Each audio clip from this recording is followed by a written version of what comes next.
No obstante, dos tipos de reflexión son aquí posibles. Una reflexión, la intelectualista, tematiza el objeto y la conciencia y, tomando una expresión kantiana, los conduce al concepto. El objeto pasa a ser luego lo que es, y por consiguiente, lo que es para todos y para siempre, aun cuando solo fuese a título de episodio efímero, pero del que será verdad para siempre que existió en el tiempo objetivo. La conciencia tematizada por la reflexión es la existencia para sí, y con el auxilio de esta idea de la conciencia y de esta idea del objeto fácilmente se demuestra que toda cualidad sensible no es plenamente objeto más que en el contexto de las relaciones del universo, y que la sensación no puede existir más que a condición de existir para un yo central y único. Si quisiéramos marcar un alto del movimiento reflexivo y hablar, por ejemplo, de una conciencia parcial o de un objeto aislado, tendríamos una conciencia que en ciertos aspectos no se sabría a sí misma y que por lo tanto no sería conciencia. Un objeto que no sería accesible de todas partes, desde todas partes, y en esta medida no sería objeto. Pero siempre podemos preguntar al intelectualismo de dónde saca esta idea o esta esencia de la conciencia y del objeto. Si el sujeto es puro para sí, el yo pienso ha de poder acompañar a todas nuestras representaciones, si un mundo ha de poder ser pensado, es necesario que la cualidad lo contenga en germen. Pero primero, ¿de dónde sacamos que hay un para sí y que el mundo tiene un poder ser pensado? Tal vez se responda que esto es la definición del sujeto y del mundo, y que por no entenderlos así, se acaba por no saber ya que de qué está uno hablando cuando ellos habla. Y en efecto, a nivel de la palabra constituida, tal es la significación del mundo y del sujeto. Pero ¿de dónde derivan las palabras mismas su sentido? La reflexión radical es la que se apodera de mí cuando estoy a punto de formar y formular la idea del sujeto y del objeto. Pone al descubierto las fuentes de estas dos ideas. Es la reflexión no solo operante, sino incluso consciente de sí misma en su operación.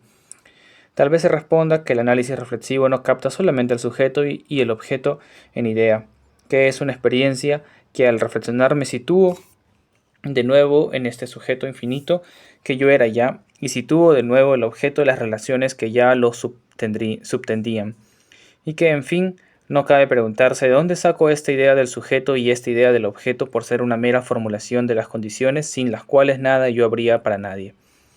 Ahora bien, el yo reflejo difiere del yo irreflejo, por lo menos en cuanto ha sido tematizado, y lo que viene dado no es la conciencia ni el ser puro, como el mismo Kant profundamente dice, es la experiencia, en otros términos, la comunicación de un sujeto finito con un ser opaco, del que aflora, pero en el que se mantiene empeñado. Es la experiencia pura y, por así decir, aún muda, lo que hay que conducir a la expresión pura de su propio sentido. Tenemos la experiencia de un mundo, no en el sentido de un sistema de relaciones que determinan por entero cada acontecimiento, sino en el sentido de una totalidad abierta cuya síntesis no puede completarse. Tenemos la experiencia de un yo, no en el sentido de una subjetividad absoluta, sino indivisiblemente deshecho y rehecho por el curso del tiempo. La unidad del sujeto o la del objeto no es una unidad real, sino una unidad presunta en el que el horizonte de la experiencia. Hay que reencontrar más acá de la idea del sujeto y de la idea del objeto el hecho de mi subjetividad y el objeto en estado naciente. La capa primordial donde nacen las ideas lo mismo que las cosas. Cuando se trata de la conciencia no puedo formar su noción más que refiriéndome primero a esta conciencia que soy yo. Y en particular no debo definir primero los sentidos sino volver a tomar contacto con la sensorialidad que vivo desde el interior. Nada nos obliga a investir a priori el mundo que las condiciones sin que no podría ser pensado, ya que para poder ser pensado debe primero ser ignorado, existir para mí, eso es, ser dado. Y la estética trascendental no se confundiría con la analítica trascendental más que si yo fuese un Dios que propone el mundo y no simplemente un hombre que encuentra arrojado en el mismo. Y en los varios sentidos del término empeñado en él, no debemos pues seguir a Kant en su deducción de un espacio único. El espacio único es la condición sin la cual no puede pensarse la plenitud de la objetividad. Y verdad es que si intento tematizar varios espacios, estos se reducen a la unidad, cada uno hallándose en cierta relación de posición con los demás, y por ende no formando más que uno con ellos. Pero ¿sabemos si puede ser pensada la objetividad plena? Si son posibles todas las perspectivas, si se las puede tematizar todas a la vez en alguna parte. Sabemos si la experiencia táctil y la experiencia visual pueden coincidir rigurosamente sin una experiencia intersensorial, si mi experiencia y la del otro pueden estar vinculadas en un sistema único de la experiencia intersubjetiva. Tal vez se den, ora en cada experiencia sensorial, ora en cada conciencia. Unos fantasmas que ninguna racionalidad puede reducir. Toda la deducción trascendental está supeditada a la afirmación de un sistema integral de la verdad. Y es precisamente a las fuentes de esta afirmación que hay que remontarse, si queremos reflexionar. En ese sentido, podemos decir con Husserl que intención Hume ha ido más lejos que nadie en la reflexión radical, porque de verdad ha querido llevarnos nuevamente a los fenómenos de los que tenemos experiencia más acá de toda ideología, aun cuando por otra parte haya mutilado y disociado esta experiencia.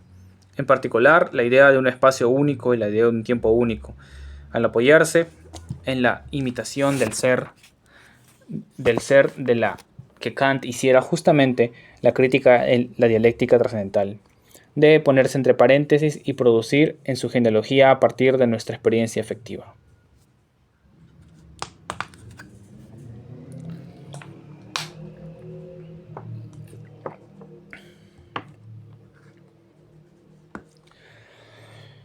Esta nueva concepción de la reflexión, que es concepción fenomenológica, equivale, en otros términos, a dar una nueva definición del a priori. Kant mostró ya que el a priori no es cognoscible con anterioridad a la experiencia, esto es, fuera de nuestro horizonte de facticidad, y que no puede tratarse de distinguir dos elementos reales del conocimiento, de los que uno sería a priori y el otro a posteriori.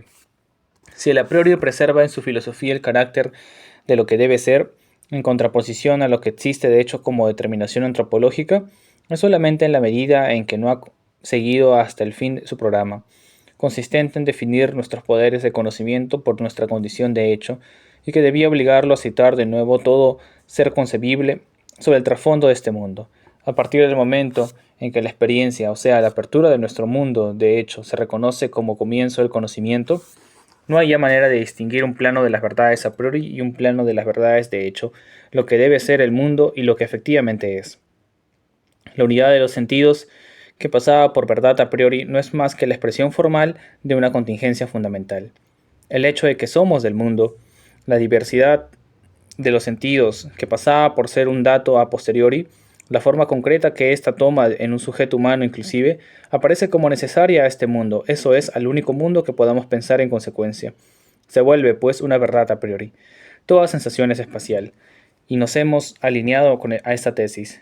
No porque la cualidad como el objeto no pueda pensarse más que en el espacio, sino porque como contacto primordial con el ser, como reanudación por parte del sujeto sensor de una forma de existencia indicada por lo sensible, como coexistencia del sensor y lo sensible, es ella misma constitutiva de un medio de coexistencia, eso es, de un espacio.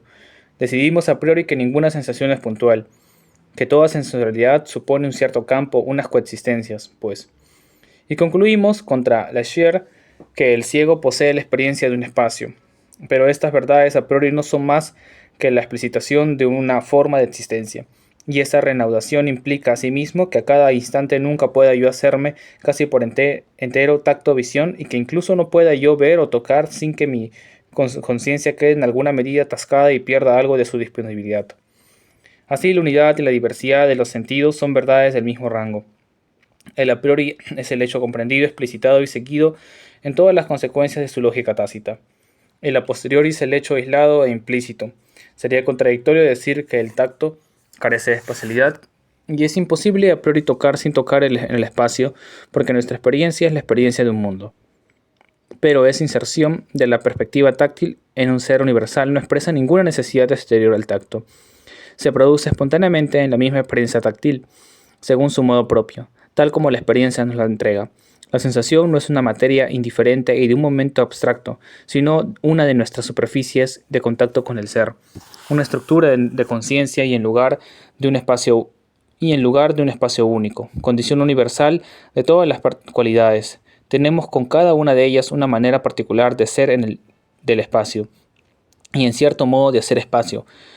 No es ni contradictorio ni imposible que cada sentido constituye un pequeño mundo al interior del grande, y es en razón de su particularidad que es necesario al todo y que se abra al mismo. Total, una vez borradas las distinciones del a priori y de lo empírico, de la forma y el contenido, los espacios sensoriales pasan a ser momentos concretos de una configuración global que es el espacio único, y el poder de ir hacia él no se separa del poder de amputarse del mismo en la separación de un sentido. En la sala de conciertos, cuando vuelvo a abrir los ojos, el espacio visible me parece estrecho respecto a este otro espacio, en el que hace un instante se desplegaba la música, y aun cuando mantenga los ojos abiertos mientras se interpreta el fragmento, me parece que la música no está verdaderamente contenida en este espacio preciso y mezquino. La música insinúa a través del espacio invisible una nueva dimensión en la que ella hace irrupción, tal como en los alucinados. El espacio claro de las cosas percibidas se redobla misteriosamente en un espacio negro en el que son posibles otras presencias. Al igual que la perspectiva del otro sobre el mundo, para mí el dominio espacial de cada sentido es para los demás un incognoscible absoluto y limita en igual proposición su espacialidad. Estas descripciones, que no ofrecen a una filosofía criticista más que curiosidades empíricas sin tocar las certezas de a priori, vuelven a tomar para nosotros una importancia filosófica, porque la unidad del espacio no puede hallarse más que en el engranaje del uno con el otro, de los dominios sensoriales. Esto es lo que sigue siendo verdad de las famosas descripciones empiristas de una percepción no espacial. La experiencia de los ciegos de nacimiento operados de cataratas nunca demostró ni podría jamás demostrarlo que el espacio empiece para ellos con la visión. Pero el enfermo no cesa de admirarse de este espacio visual al que acaba de acceder, y respecto del cual la experiencia táctil le parece tan pobre que prestamente confesaría no haber tenido nunca la experiencia del espacio antes de la operación. Pie de página número 19. Abro pie de página. Un individuo declara que las nociones espaciales que creía ver antes de la operación no le daban una verdadera representación del espacio y no eran más que un saber adquirido con el trabajo de las mentes. La adquisición de la vista implica una reorganización general de la existencia que afecta incluso al tacto. El centro del mundo se desplaza, el esquema táctil se olvida, el reconocimiento por el medio del tacto es menos seguro, la corriente existencial pasa de en adelante por la visión, y es de este tacto debilitado que habla el enfermo. Cierra pie de página. El asombro del enfermo, sus vacilaciones en el nuevo mundo visual en el que penetra, demuestran que el tacto no es espacial como la visión. Después de la operación se dice, la forma tal como la da la vista es para los enfermos algo absolutamente nuevo que no ponen en relación con su experiencia táctil. El enfermo afirma ver, pero no sabe lo que ve. Nunca reconoce su mano como tal. No habla más que de una mancha blanca en movimiento. Para distinguir con la vista un círculo de un rectángulo, tiene que seguir con los ojos los bordes de la figura, tal como le haría la mano, y siempre tiene a coger los objetos que le hacen ver. ¿Qué conclusión sacar de aquí?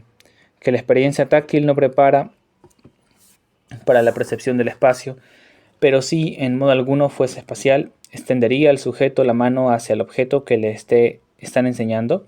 Ese gesto supone que el tacto se abre a un medio contextual, cuando menos análogo al de los datos visuales. Los hechos muestran sobre todo que la visión no es nada sin cierto uso de la mirada. Los enfermos ven primero los colores como nosotros sentimos un olor. Nos baña, actúa sobre nosotros sin por ello llenar una fórmula determinada con una extensión determinada. A lo primero todo está mezclado y todo parece movimiento. La segregación de las superficies coloreadas, la aprehensión correcta del movimiento solo llegan más tarde, cuando el sujeto ha comprendido lo que es ver, o sea, cuando dirige y se pasea su mirada como una mirada y no ya como una mano. Esto prueba que cada órgano de los sentidos interroga al objeto a su manera, que es el agente de cierto tipo de síntesis, pero salvo si reservamos con una definición nominal el término espacio para designar la síntesis visual, no podemos negar al tacto la especialidad en el sentido de captación de algunas coexistencias. El hecho mismo de que la verdadera visión se prepare a lo largo de una fase de transición y por una especie de tacto con los ojos no se comprendería si no se diera un campo táctil semiespacial, en el que las primeras percepciones visuales pudiesen insertarse. La vista nunca comunicaría directamente con el tacto, como hace en el adulto normal, si el tacto siguiera artificialmente aislado, no estuviese organizado de forma que hiciera posibles las coexistencias. Lejos de excluir la idea de un espacio táctil, los hechos prueban, por el contrario, que se da un espacio tan estrictamente táctil que sus articulaciones no están ni lo estarán nunca en relación de sinonimia con las del espacio visual. Los análisis empiristas plantean confusamente un verdadero problema, el que, por ejemplo, el tacto no puede abarcar simultáneamente más que una reducida extensión, la del cuerpo y sus instrumentos. No afecta solamente a la prestación del espacio táctil, modifica su sentido para la inteligencia. Para la inteligencia, o cuanto menos para una cierta inteligencia que es la de física clásica, la simultaneidad es la misma, tanto si tiene lugar entre dos puntos contiguos como entre dos puntos alejados, y en todo caso se puede construir progresivamente con unas simultaneidades a corta distancia, una simultaneidad a gran distancia. Pero para la experiencia, el expresor del tiempo, que así se introduce en la operación, modifica su resultado. Lo que resulta es algo movido, es la simultaneidad de los puntos extremos, y en medida la amplitud de las perspectivas visuales será para el ciego operado una verdadera revelación, porque por primera vez procurará la exhibición de la misma simultaneidad lejana. Los operados declaran que los objetos táctiles no son verdaderas totalidades espaciales, que la aprehensión del objeto es aquí un simple saber de relación recíproca de las partes, que lo circular y lo cuadrado no los percibe verdaderamente el tacto, sino que reconocen por ciertos signos la presencia o la ausencia de puntas. Entendemos que el campo táctil nunca tiene la amplitud del campo visual. Nunca el objeto táctil está enteramente presente en cada una de sus partes como el objeto visual. Y en una palabra, que tocar no es ver. Indudablemente entre el ciego y el individuo normal se traba una conversación y tal vez sea imposible encontrar un solo vocablo, tan siquiera en el vocabulario de los colores, al que el ciego no logre dar un sentido al menos esquemático. Un ciego de 12 años define muy bien las dimensiones de la visión. Los que ven, dice él, están en relación conmigo por un sentido desconocido que me devuelve por entero a distancia. Me sigue, me atraviesa, y desde que me levanto hasta que me acuesto me tiene, por así decir, bajo su dominio. Pero esas indicaciones siguen siendo para el ciego nocionales y problemáticas. Plantean una pregunta a la que solamente la visión podría responder. Es por eso que el ciego operado encuentra el mundo diferente de como esperaba encontrarlo, tal como nosotros encontramos siempre a una persona diferente de cuanto a ella sabíamos. El mundo del ciego y del individuo normal difieren, no solamente en la cantidad de materiales que disponen, sino además en la estructura del conjunto. Gracias al tacto, un ciego sabe muy exactamente qué son las ramas y las hojas, un brazo y los dedos de la mano. Después de la operación, le es sorprendente hallar tanta diferencia entre un árbol y un cuerpo humano. Es evidente que la vista no ha añadido solo nuevos detalles al conocimiento del árbol. Se trata de un modo de prestación y de un tipo de síntesis nuevos que transfiguran el objeto. Por ejemplo, la estructura, iluminación, objeto iluminado, solo encuentra en el dominio táctil analogías muy vagas. Por ello, un enfermo operado al cabo de 18 años de ceguera intenta tocar un rayo de sol. La significación total de nuestra vida, cuya significación nocional no pasa nunca de ser un extracto, sería diferente si estuviésemos privados de la vista. Existe una función general de sustitución que nos permite acceder a la significación abstracta de las experiencias que no hemos vivido y, por ejemplo, hablar de lo que no hemos visto. Pero como en el organismo las funciones de sustitución nunca son el equivalente exacto de las funciones dañadas ni dan más que la apariencia de la integridad, la inteligencia no garantiza entre experiencias diferentes más que una comunicación aparente y la síntesis del mundo visual y del mundo táctil en el ciego de nacimiento operado. La constitución de un mundo intersensorial tiene que hacerse en el terreno sensorial. La comunidad de significación entre las dos experiencias no basta para garantizar su soldadura en una experiencia única. Los sentidos son distintos unos de otros y distintos de la intelección en cuanto que cada uno de ellos aporta consigo una estructura de ser que nunca es exactamente transponible. Podemos reconocerlo porque rechazamos el formalismo de la conciencia e hicimos del cuerpo el sujeto de la percepción.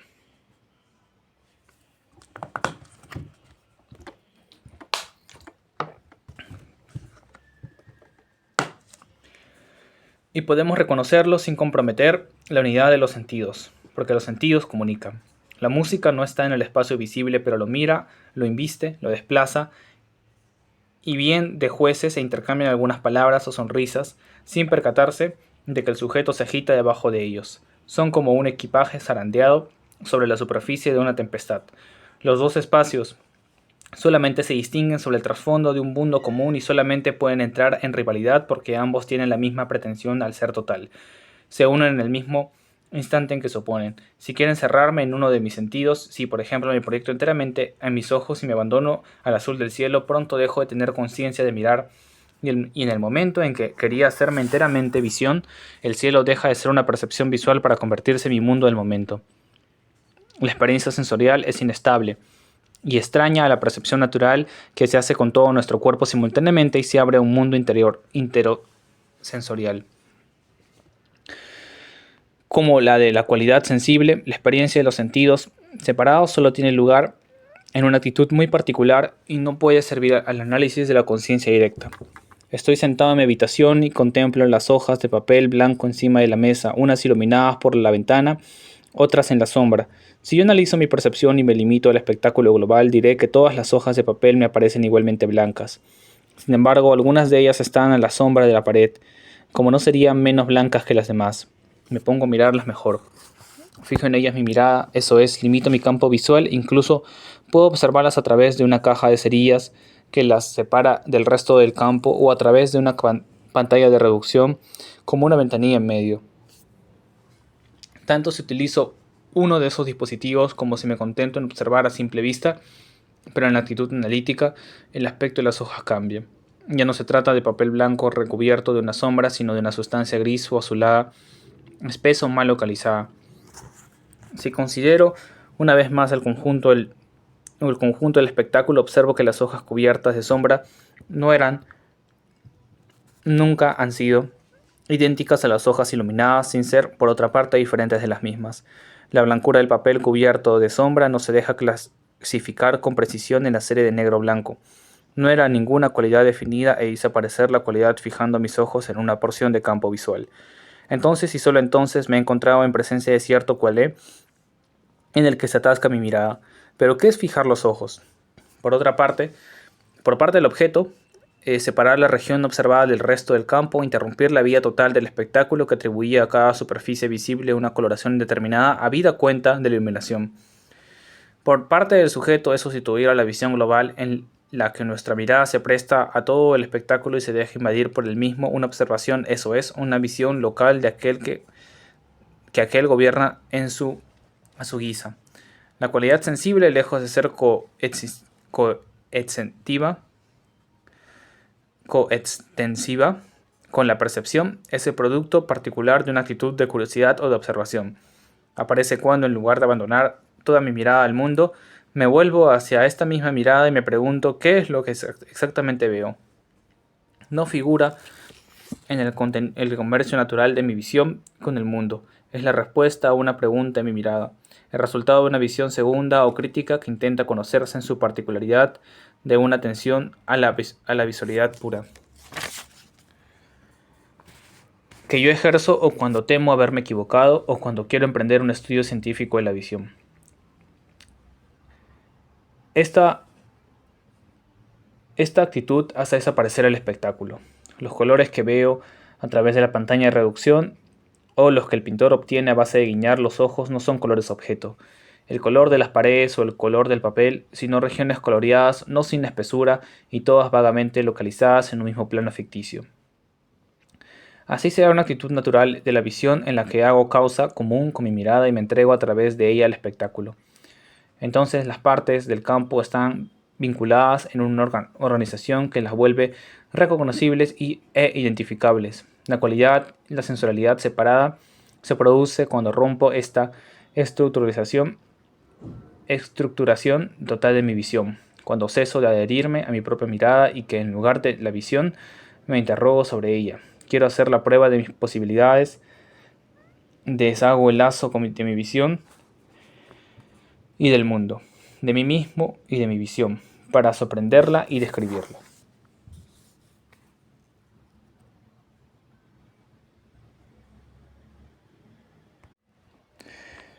En esta actitud, al mismo tiempo que el mundo se pulveriza en cualidades sensibles, la unidad natural del sujeto perceptor se rompe y yo me ignoro como sujeto de un campo visual. Pues bien, al igual que al interior de cada sentido hay que reencontrar la unidad natural y haremos la unidad natural. Haremos cada sentido, hay que reencontrar la unidad natural, haremos aparecer un estrato originario del sentir anterior a la visión de los sentidos.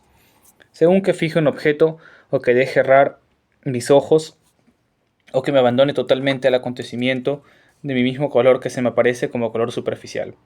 Se da en un lugar definido en el espacio, se extiende en un objeto o se vuelve color atmosférico y difuso alrededor del objeto, o bien lo siento en mi ojo como una vibración de mi mirada, o comunica a todo mi cuerpo como una misma manera de ser. Me colma y no merece ya el nombre de color.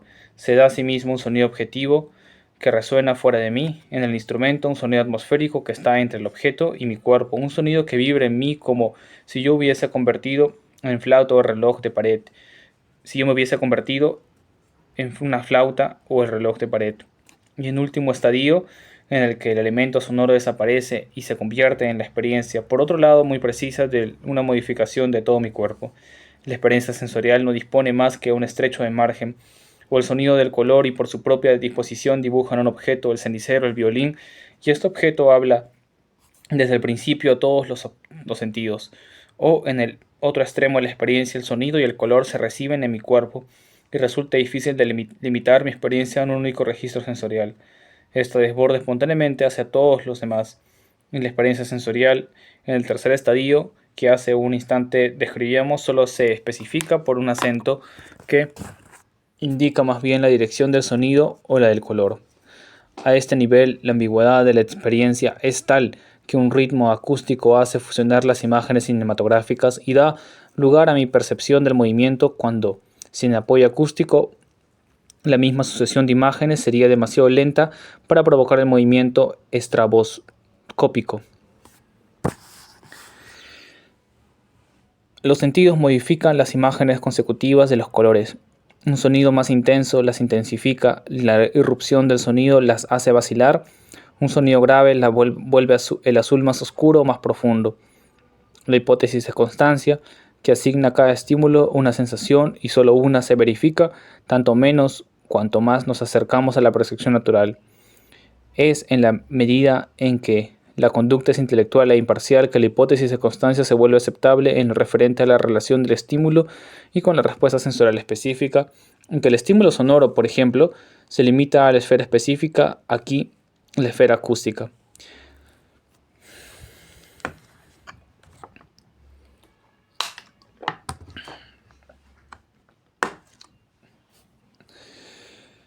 La intoxicación por mescalina, como compromete la actitud imparcial, se entrega al sujeto a su vitalidad. Tendrá que favorecer las sinestesias.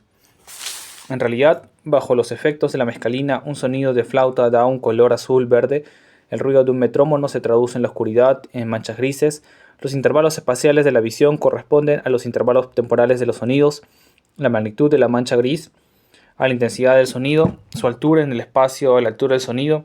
Un sujeto bajo los efectos de la mescalina encuentra un pedazo de hierro, golpea sobre el alféizar de la ventana y exclama: ahí va la magia. Los árboles se vuelven más verdes, el ladrido de un perro atrae la iluminación de una manera indescriptible y resuena en el pie derecho. Todo ocurre como si uno viera caer alguna vez las barreras establecidas entre los sentidos en el curso de la evolución. En la perspectiva del mundo objetivo con sus cualidades opacas y del cuerpo objetivo con sus órganos separados, el fenómeno de las sinestesias es paradójico. Se quiere explicarlo, pues, sin tocar al concepto de sensación. Habrá que suponer, por ejemplo, que las excitaciones circunscritas ordinariamente en una región del cerebro, zona óptica o zona acústica, se vuelven incapaces de intervenir fuera de esos límites, y que de este modo a la cualidad específica se encuentra asociada una cualidad no específica, tanto si tiene en su favor como si no. Argumentos en fisiología cerebral. Esta explicación, acá hay un pie de página, abro pie de página. Es, por ejemplo, posible que pueda observarse bajo los efectos de la mescalina una modificación de las cronáceas.